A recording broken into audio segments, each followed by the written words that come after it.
Hello, welcome back to my channel. I'm going to do an update on the VR that I did earlier in the year on the last 10 decks in. So this is my, as of October, middle of October 2023, this is my last 10 decks that I've received. Because, you know, as magpies, we can't help ourselves. They're in no particular order, so I'm just going to put them down. In fact, I'm not sure if these are exactly the last 10, but it's the last 10 I'm going to show you. So I have the Serpent and Peacock Learn from the Cards, the 3 Moons edition. This is one just come out on Kickstarter and will be available in Libra Moon's shop. In fact, it might actually be available in her shop now to purchase because Kickstarter ended with the moon cycle, so a few weeks ago now, I think. So, and this one I've shown on my channel. I've done a walkthrough of this one for her, and it is a indie deck at mass market prices. That's what this one is, and it is slightly different to the other 2 versions. So you've got Serpent, Peacock, Tarot in a tin. Then we had the art edition.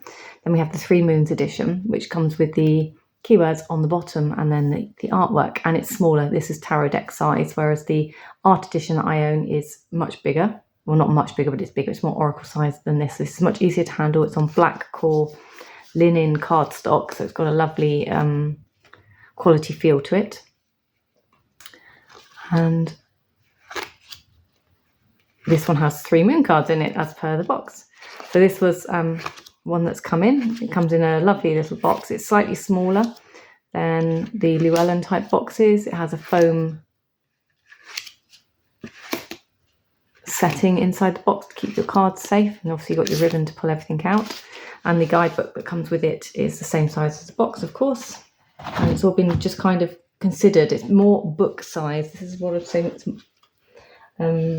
It's smaller than the Llewellyns. Okay, and then with the guidebook you have keywords, you have the reverse meaning and the upright meaning in there, so just to help get you along if you're a learner, beginner, and finding that artwork is maybe not so easy to interpret, then this is the deck for you, especially if you love this kind of medieval artwork. So that's one. Number 2, so I have done this one. This is a very recent arrival, Tower of the Cosmic Seed, 2nd edition. It is in order because I've only walked through with this one because there's a card at the back there in the sword section that I want to do some adjustments to. So this is again a beautiful one from Lalania, I think was her name, Lalania Simone, and I just think the artwork is stunning on this. Wait a minute, it's probably a bit, I forget that not everyone around the world is used to the light that we have here in this country. Now that we're into October, it is kind of blanket grey mizzle, as we call it outside. So yeah, so there's this one, which has a lovely feel to it. The backs have changed on the 2nd edition, but she's kept the blue, gorgeous blue foiling on the sides. And I don't know, I think there was some changes possibly inside the cards, but I don't honestly know what the changes were. And I wasn't sure about so the kind of kings and queens, if you like, although I think they're renamed in here. The kings and queens had swapped on some of the suits, and because I hadn't paid a lot of attention, I wasn't quite sure why. So we have like the nurturer and the master, and then in a couple of the other, these are the wands. Let's just find them while we're here, not far away. Here's the wands. Is it this one? No, because these are the masculine suits, so it's not that suit. Here we go. Earth cards. So we have the Master of Coins, so your King of Coins, more feminine aspect, and Nurturer of Coins is, to me, a more masculine looking figure. Let's actually bring you down.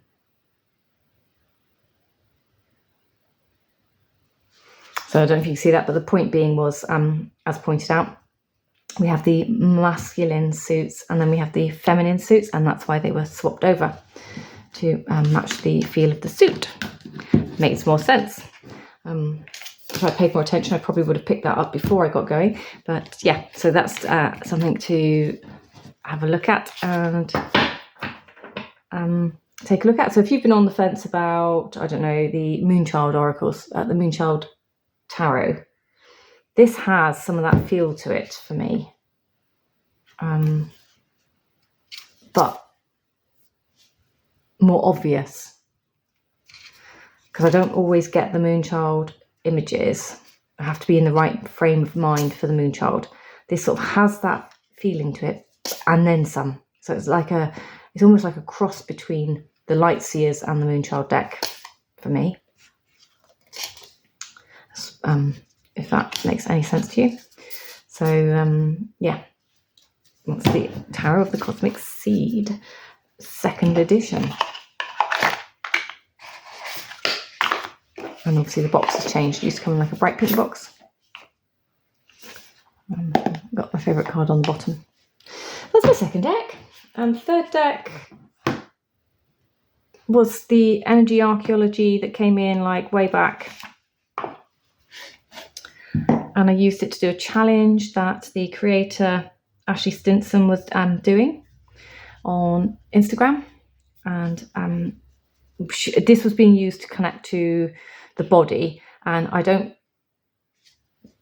do that very well because I'm a more masculine sign in general. I'm an air sign, so this connecting air to parts of the body was really bizarre for me to try and do. I don't know that it helped much, but the book to go with the keywords and the part of the body that each keyword and card depicted sort of made sense in a way. One of the questions I was asked is how was it for finding the pain in my body and releasing it? I can't answer that question because I don't know how to do that. No matter how much I try, I don't. Right now, it's not a practice I'm able to do. So maybe at some point I will be able to. Then I can use this for a much different way. But right now, this is simply an oracle with great keywords and beautiful imagery that links into the body. And I will then be able to see over time, because it's obviously my decks get rotated, so it's not getting like lots of practice. I will then be able to see over time if indeed the connections start to be made. But, you know, I wouldn't expect to hear anything about that for another 3 years from me, to be honest, because there's only so many decks we can play with in a month. So this was the second print run of the Energy Archaeology Oracle. And it came with the book. You need the book, so don't buy it without the book. And it's got barcodes. That's 1, 2, 3, 4. Diary of Skeleton. This is a relatively recent one in. I've done a walkthrough of this one. Nice little pocket size, great backs, glossy linen finish. Really, really cheap. Fun, cute. I'm going to say year round because it's skeletons, but I know many of you are going to say Halloween because it's skeletons. I was watching Ramon's channel and he, I think, nailed the point as to why skeletons are universal, because this is what we all are underneath our skin sacks, isn't it? We're skeletons, we're bones. We're all bones. There's no discrimination with bones. And therefore, you know, and we carry that around with us all year round. But he did it so much more eloquent than I can do this. And I think that's probably why so many of us do like skeletons, skeletal figures, skulls, because it's a person, but without everything else attached to it. So we can see straight to the kind of center of the subject matter, or the soul, or the core of the subject, you know, direct insight to what's going on. Nothing's hidden, because we all kind of hide behind masks, don't we? So yeah, so he also likes to work with skeleton decks. So it was a really interesting video I watched with his, where he walked us through all of his skeleton divination tools that he makes and decks that he likes to use. So Diary of Skeleton. Right, so I've already mentioned the name of this one. So here it is. It's the Moonchild Shadow edition.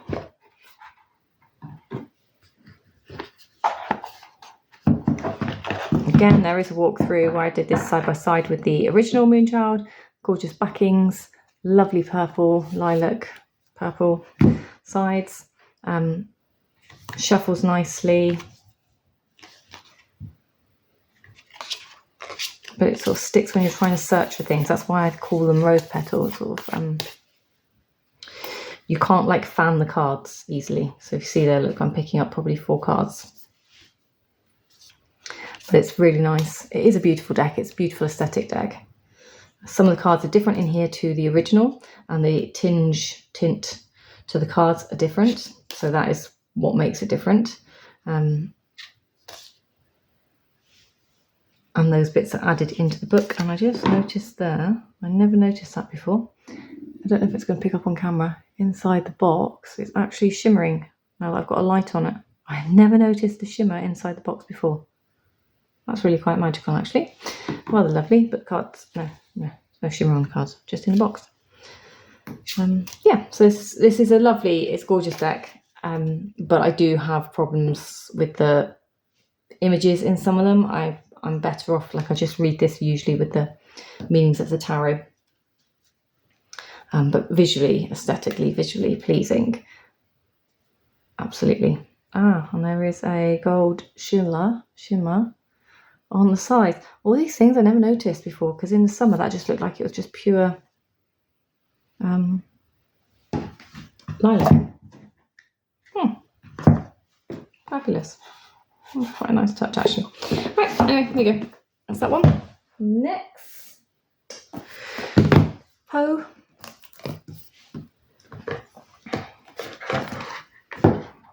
I've taken out the white bit that fits in there. This is a really nice deck.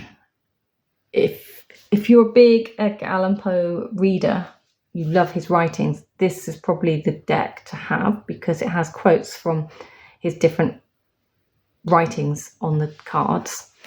And there are no spreads in this book. It tells you a bit about the creator and how he came to put the deck together and his worries about doing so. And then with the cards, so you get a picture with your card there. You have insights, keywords. So it's not for all of them. So for instance, the Empress. I love the quote for the Empress and felt strongly that Poe's mother needed to embody the character. The illustration was created from the only known image of Eliza Poe. She was an actress who died at the age of 24, presumably of tuberculosis, although Edgar was only 2 at the time. Her death would have been tremendous impact on him for the rest of his life, inspiring many of his stories and poems. And for the Empress, the quote that's been used is the angels whispering to one another, confined among their burning terms of love, none so devotional than that of mother, to my mother. And if you go to the back of the book, in the bibliography, to the Empress is to my mother, and that was written in July 1849. So you can go then and find the text that they originate from, if you want to read more about that text. So you can go and read the mother, so you can find it. And I like that. I like that he's done that with the cards. That is in the back anyway, so that tells you all in the back, but I don't think, not that I've read this book, I literally flipped through and put it down again. I don't think every card has an insight. Yeah, so 2 of Candles just has the quote and the keywords upright and reverse, but without the insight. But then I can go to the back of the book.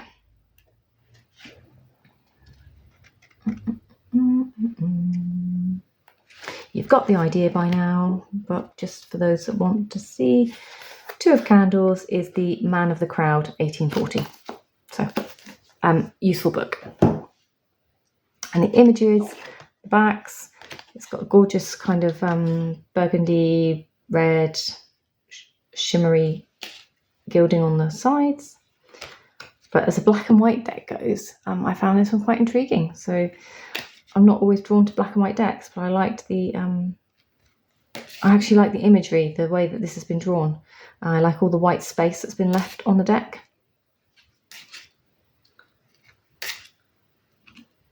I think it's a nice deck. I haven't really worked with it. I've done a couple of spreads. That's all I've done with this one. I haven't done like daily pulls and things to get to properly know it. So yeah, I think this one's going to be an intriguing deck to work with. If not, I'm glad I've got it either way, because it might prompt me to read a bit more about Poe, other than what I know from the TV series that was on about the kind of serial murderer, the occult group. The Lighthouse, was it the group? With Kevin Bacon in, and I can't remember the rest of it, but it was absolutely brilliant series. That really got me. That's the first I really knew about Poe, because I never read anything by him. So it was oh, I can't get it in. There we are. So, and I am waffling some, aren't I? Because I've not planned this, I've just like thrown out. We have the Vintage Wisdom Oracle by Victoria Mosley. I have started modding this one, and that's as far as I've got. So it's got square corners at the moment.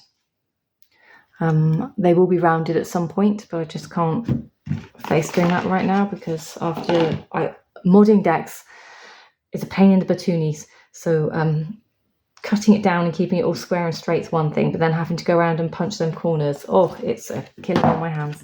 So just to show you, it was that size. So I've taken the borders off. So it had these big, weird brown and burgundy, vintagey, solid borders on the edges of each card. Sort of like that. So there's a lot of border space that I've taken off to make it smaller and more handled. Yeah, more handled. Oh, you know what I mean. So I can handle it better. And I don't think it's changed much on the backs doing that. I don't think it's ruined anything. So put in there. The guidebook has got some really nice looking spreads in it. So I have had a look. I do want to try this one, the Chatelaine spread. And there are a few in here actually. So you've got the garden, what they call them? The walled garden spread. The penny farthing looks interesting or intriguing. We have the spyglass, the four-leaf clover. I think that was it. Yeah. Tells you about shuffling the deck and things at the back. And then it's got just all the keywords on the cards and write-ups for them. And then the very front really is about how she came to create the deck. So all these pages are just about her, where she got the inspiration, how she came across the Victorian findings in a shop that then laid down the inspiration to create all of this. So she does give a nice story in the book. But you want to see the cards. I got this one because I really quite fancied the Vintage Muse. Is that right? Vintage Muse. What's this one called? Vintage Wisdom. The Muse Oracle. Comes in a little zipper bag. Looks gorgeous. Love the zipper bag. I think it's a zipper bag more than the deck, actually. Very similar in aesthetic. So I waited out a long time before I bought this. I was not going to spend the money that the Muse Oracle is being sold to the UK for. There's absolutely no way, especially when you can get the French version for £18 mass market. Hello. So I decided to get this one, and actually these have keywords that I would probably use, whereas the Muse Oracle has, you know, they're all muses. So I don't know if that means that they're all archetypes in one way or another, and therefore I probably would never use that. I'm not a big archetype person. I have the Oracle deck already, and I very rarely pull on that one. So I think by default this is the better one of choice. The artwork is stunning. Her composition is lovely. You can see, because I've been going through trimming back and forwards, I haven't actually worked or used it. So you can see they're all coming out in order, alphabetical order. So as I've started, I'm going to have to finish. Hopefully the light's not too bad for you all. But yeah, it's nice. I don't know what I'd call it. Earthy, ethereal, vintage, just vintage. Exactly what it says on the tin. Gorgeous vintage deck. I like the hints of colour that they put, the colour pops. And you'll know if you see my collection that there's probably quite a few. I think we've got a few out of order there. Truth, trust, transition. It's probably because I mistrimmed something and went back and retrimmed it. But yeah, so that is the Vintage Wisdom Oracle. Actually, let's put them away that way. So they will need rounding before I use them, because although I love the look of square decks, my hands don't. They bash them to pieces. So they get ruined faster if they're square in my hands than they do if they're round. Then we have the Global Fusion Intuitive Tarot. Gorgeous deck. I talked about that in my recent September reflections video. It's new to my collection, so of course that's why it's here. And I've talked about that, as to why it drew me to it. I like the naves or the pages. I like the playing card references that are on these rather than names of people and keywords. And the imagery and thought-provoking that sat behind it is what's drawn me to this. So it's a gorgeous fusion. I haven't read anything in the guidebook. I haven't read much about, what's behind. So this one being the Devil card, for instance. Maybe we'll do it now. Let's just get to it. So these are at the back of the book. This is mass market, by the way, and a beautifully produced mass market deck. Here we go. So the book has colour image. I've got keywords here: Kundalini, ego, lust, vice, addictions, bondage, confusion, distortion, greed, vanity, and darkness. So there's probably a few extra keywords there for some of you to add to your collections. And then I'll just bring it so I can read it and leave you to see the images. The Devil card depicts an allegory of vice, lust, materialism, and snares. It cautions us to be aware of harmful, corrupt habits that sneak up on you and lead you to self-inflicted bondage. It warns against becoming enslaved to unhealthy cultural expectations. The power of the devil is derived from the misuse of the latent primordial Kundalini energy, expressed in its negative form. It is an intense, volatile, creative energy that leads people to the path of destruction. The side effects of this unbridled power are addictions of all sorts, lurking in dark places, hiding and tormenting us. The devil's chain of bondage are illusory and can be broken once a person becomes aware of them and has the desire to be free. They serve as a reminder that suppressing human sexuality can be just as dangerous as indulging in licentious behaviour. Ooh, that's a word. The Devil card is a stern warning for us to avoid vices and to refrain from engaging in activities that are beyond our means to control. Once the line of immortality is crossed, there is no returning to a state of innocence. So yeah, that is actually the first time I've delved into the guidebooks. That's really nice, actually. I quite like that. So this deck is, I would actually recommend it. Nancy at Crohn's Intuition. No?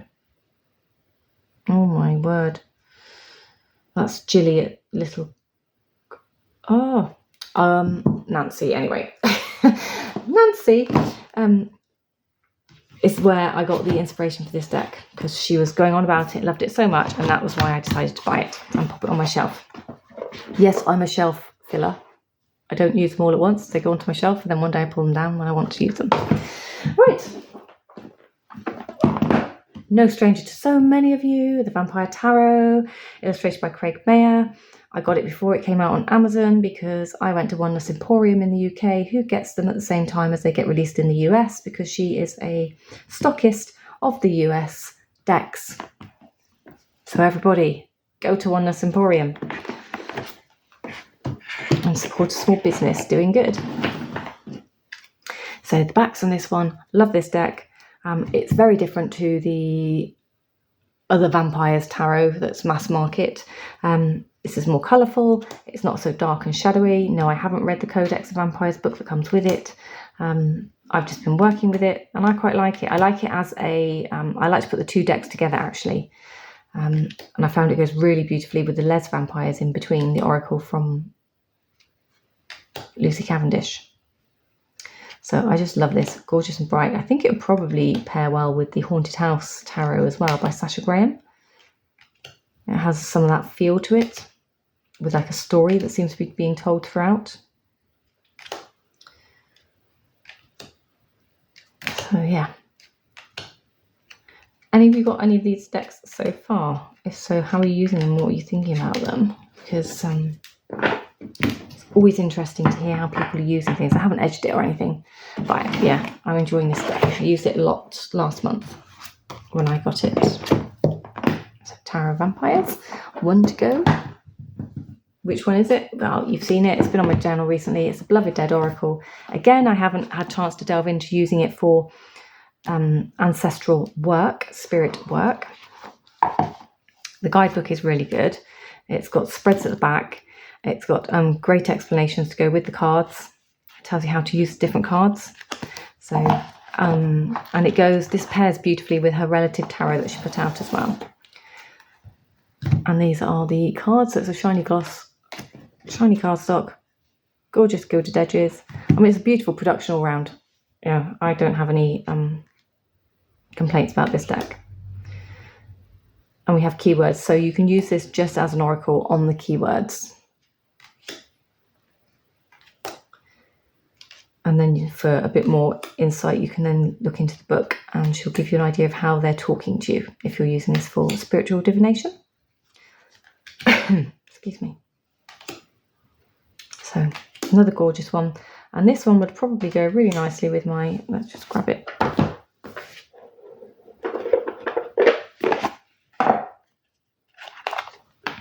That deck as well, wouldn't it?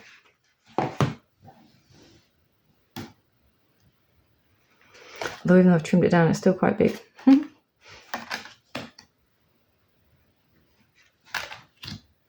So.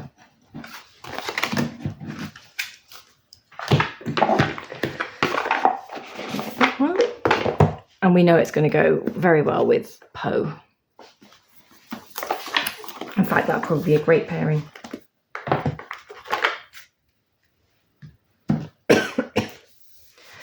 So I'm going to have to wrap this up because it looks like my cough's about to start.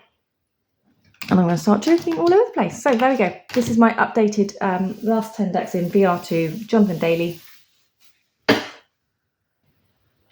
hope you enjoyed this. Sorry if it rambled and took too long.